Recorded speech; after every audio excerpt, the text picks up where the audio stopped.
हम middle class खवातीन की ज़िंदगी ना घर, काम और बच्चों में के बीच में उलझ के रह जाती हैं और इसी वजह से बाज़ दफ़ा हम स्ट्रेस में भी चले जाती हैं और घर के काम है कि ख़त्म होने का नाम ही नहीं लेते। और सोने पे सुहागा ये कि जो तूफ़ान आजकल आंधियाँ तूफ़ान चल रहे हैं, उससे जो घर पे गंद पड़ता है और बच्चों को भी छुट्टियाँ हुई हुई हैं स्कूल से, जंग के हालात की वजह से। अब तो अल्हम्दुलिल्लाह स्कूल ओपन हो चुके हैं, मंडे से बच्चे स्कूल जा रहे हैं, लेकिन मंडे का दिन कभी भी जो है वो एक्साइटिंग नहीं होता, हमेशा थका देने वाला होता है क्योंकि बच्चों का दिल भी नहीं कर रहा होता स्कूल जाने को। फिर हमने भी संडे के दिन जब बहुत सारी लॉन्ड्री भी की होती है, तो फिर पूरा दिन के घर के काम भी करने के बाद ना जब मंडे का दिन आता है ना, तो वो बिल्कुल भी एनर्जी से भरपूर नहीं होता। ऊपर से आजकल सोने पे सुहागा की जो मौसम है ना, वो ऐसा है कि ऐसे लगता है जिस्म टूटा हुआ है, हड्डियां टूटी हुई हैं, किसी ने मार मार के ना साड़ी हालत खराब की हुई है। आज के व्लॉग में मैं आपके साथ कुछ ऐसे गोल्डन रूल्स शेयर करूंगी कि जिससे आप खुद को हर वक्त एनर्जेटिक भी फील करेंगी, आपको ना कभी भी थकावट महसूस नहीं होगी और आप घर के कामों को भी ना बड़े एनर्जेटिक तरीके से कर लेंगी। और आंधी और तूफान के बाद घर को किस तरह से साफ किया जाए, ये भी मैं आपके साथ शेयर करूंगी। तो वीडियो को स्टार्ट करते हैं।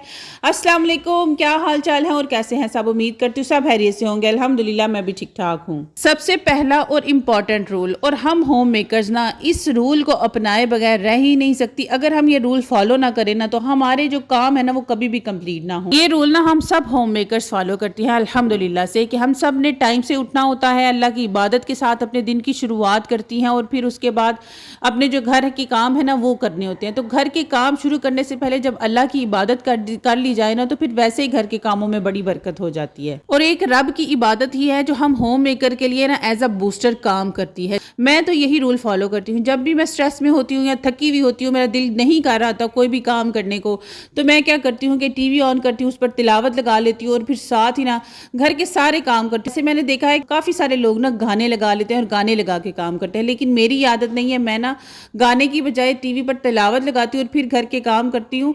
और खुदा का जिक्र सुनते सुनते जब घर के काम होते हैं ना, वो तो फिर बड़े ही आसानी से हो जाते हैं। पहली इंपॉर्टेंट टिप की तरह ना सेकंड टिप भी बहुत ज़्यादा इंपॉर्टेंट है। जब भी आपने घर की सफाई करनी है ना, तो फिर आपने ना अपने मोबाइल को ना टाटा बाय बाय कह देना, उसको चार्जिंग पे लगाएं और चार्ज पे लगा के ना उसको बोले भाई अल्लाह हाफिज़, अब मेरा तुम्हारा कोई रिश्ता नहीं है।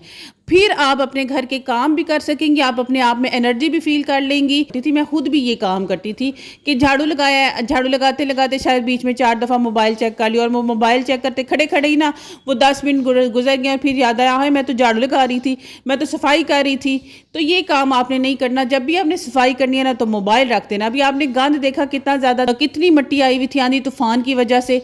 और दूसरी चीज़ जो है ना, वो हर दफ़ा ये हल नहीं होता कि हम आंधी तूफान के बाद अब पूरे घर को पाइप लगाएं और धो दें। कभी कभी एनर्जी नहीं होती। जैसे कि मैंने कहा कि लॉन्ग वीकेंड के बाद एनर्जी तो बिल्कुल थी ही नहीं घर के काम करने के लिए। और फिर आपने नेक्स्ट संडे वाले दिन आपने लॉन्ड्री भी की हो ना, तो फिर ज़्यादा काम करने को दिल भी नहीं करता।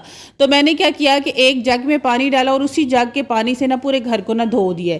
तो अब पोछा लगाएंगे, गीला सूखा सा कपड़ा लेंगे और इस कपड़े से ना अपने जो कोने कोने है ना, जहाँ पर हमने पानी डाल के इसको वॉश नहीं किया, अपने घर को फर्श को साफ नहीं किया, वहाँ से हम इस पोछे को लगा लेंगे और हमारा जो घर है ना वो 10 मिनट में साफ होगा। ट्रस्ट मी, अगर आप ये रूल फॉलो करेंगी ना, घर के काम करते वक्त अपने मोबाइल को एक साइड पे रख देंगी, तो मोबाइल यूज करने में जो हमारा टाइम जाता है ना वो बच जाएगा। अब तीसरा रूल भी ना बहुत ज्यादा इंपॉर्टेंट है। कुछ अपनी लाइफ को स्ट्रेस फ्री बनाने के लिए ना हमने ये नहीं है कि अब घर के काम कर लिए तो मैंने एक ही दफा शुरू हुई और बस मैंने सारे ही काम करते चले जाने हैं और फिर सारे घर को साफ करके ही सुकून से बैठना। ऐसा आपने नहीं करना।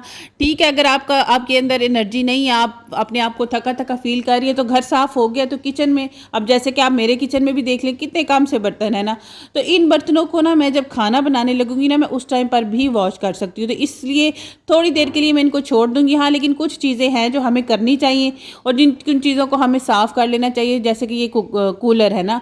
और ये टिप आप भी याद रखें कि घर में ना पूरी गर्मियों में आपने ना बोतलें भर के जो रखने वाला काम है ना वो ख़त्म कर दे, क्योंकि ये हमारे लिए एक बड़ा ही टाइम टेकिंग काम होता है। बार बार सब लोग घर के पानी तो पी लेते हैं, लेकिन बोतलें भर के कोई भी नहीं रखता, और वो ड्यूटी जो है वो हमारी होती है। और हमने ना अपने लिए एक एक्स्ट्रा ड्यूटी बना के रखी है। और मेरा तो ये रूटीन है, हर गर्मियों में ना मैंने क्या करना होता है कि कूलर ले लेती हूँ, कूलर में मैंने पानी भर लेना और उसको मैंने एक दिन बाद कूलर को अंदर से वॉश कर लेती हूँ। लेकिन यहाँ से बाहर से मैं इसलिए साफ़ कर ली क्योंकि रात को आंधी तूफान जो आया था, इस वजह से आपको मैंने जैसे कि दिखाया कि इसके ऊपर कितनी मिट्टी और डस्ट लगी हुई थी। बाहर से मैं लेमन मैक्स वाले कपड़े के साथ इसको साफ़ कर लूँगी और इसमें ना बर्फ़ डाल के ना तो पूरा दिन के लिए फिर जो है वो आपको किसी फ्रिज में ना बोतलें भर भर के रखने की ज़रूरत नहीं पड़ेगी। ये आपका बड़ा काम है जो बच जाएगा। और ये ना गर्मियों में बड़ी टेंशन होती है घर में, जी बोतलें भर के रखो, पानी नहीं है, पानी पी लेते हैं और बोतलें खाली करके कभी इधर रख देते हैं तो कभी इधर रखते हैं। और ये जो जंग है ना घर में मुस्तकिल की आपकी, ये भी ख़त्म हो जाएगी। कूलर में पानी भर लेने का ना प्लस पॉइंट तो ये है ना कि हमारी जो बोतलें भरने से जान है वो छूट जाएगी। दूसरा ये कि जो पूरा दिन हमारे घर में ग्लास इधर से उधर पड़े रहते हैं या पूरा सिंक ग्लासों से भरा पड़ा रहता है ना, क्योंकि जो भी बंदा घर के ग्लास में पानी पीता है और उसको क्या करता है वो सिंक में धोने के लिए रख देता है। तो मेरी आदत है कि मैं ना एक ग्लास इधर रख देती हूँ और बच्चों को मैं स्पेशली ताकीद करती हूँ कि आपने इसी ग्लास में पानी पीना है और इस ग्लास को वापस कूलर के ऊपर रखना है। हाँ, घर पर कोई मेहमान आ जाए तो फिर ज़ाहिर है उनके लिए सेपरेट से ग्लास वगैरह निकाल के तो उनको पानी देना होता है, अदरवाइज़ नहीं। अब मैंने घर की सफाई कर ली, किचन को मैंने अभी तक साफ़ नहीं किया। अब मैंने सोचा थोड़ी देर रेस्ट कर लूँ, लेकिन रेस्ट भी करना है बैठ के, लेकिन उसमें ना आपने वो काम देखना है कि आप क्या काम कर सकती हैं बैठे बैठे। आप अपने ना काम को आसान कर लिया। मैंने लॉन्ड्री की हुई थी, आपने जैसे कि देखा, मैंने जैसे ही बिस्तर सीधे किए ना मैंने कपड़े लाकर बाहर रख दिए ताकि ये मेरी नज़रों के सामने रहेंगे ना तो मुझे ये नज़र आते रहेंगे और मैं इनको कर लूँगी। वरना क्या होता है कि हम कहीं ना कहीं इनको रख देते हैं और फिर घर के सारे फरना उन्हीं कपड़ों में से निकाल निकाल के कपड़े पहनते हैं। फिर उन्हीं कपड़ों के अंदर कुछ धुले हुए कपड़े भी होते हैं और कुछ गंदे कपड़े भी अक्सर बच्चे जो हैं वो मिक्स करके रख देते हैं। अपनी लाइफ को स्ट्रेस फ्री बनाने के लिए ना हमें ही एक्टिव होना पड़ता है। और ये हम अगर बहाना करें ना कि जिस्म दुख रहा है और ये हो रहा है और वो हो रहा है तो फिर हम कुछ भी नहीं कर सकेंगी। अब यहाँ पर आपसे बातें करते करते मैंने कपड़े तो फोल्ड कर लिए, लेकिन एक और टिप आपको देती जाऊँगी कि गर्मियाँ हैं, काम करते हैं और पसीना बहुत ज़्यादा आता है और पसीने से फिर स्मेल भी आती है। तो कोशिश किया करें घर के तमाम काम कर लेने के बाद ना डेली सर बेशक वॉश मत करें, सर को 2 दिन बाद वॉश करें, लेकिन डेली जो है वो नहाया ज़रूर करें। यहाँ पर मैंने बर्तन भी धो लिए थे और अब ना खाने की तैयारी भी कर ली। खाना मैं बिल्कुल सिंपल सा बना रही हूँ क्योंकि गर्मी है, तो गर्मी में किचन में तो दिल ही नहीं करता खड़े होने को। तो बस जी फ्रेंड्स, आज के व्लॉग के लिए इतना ही। उम्मीद करती हूँ आपको आज का व्लॉग पसंद आया होगा। अगर पसंद आया है तो मेरे चैनल को सब्सक्राइब, वीडियो को लाइक और शेयर करना मत भूलिएगा। दुआओं में याद रखिएगा। मैं भी इंशाल्लाह आपको अपनी दुआओं में याद रखूँगी। अल्लाह हाफिज़।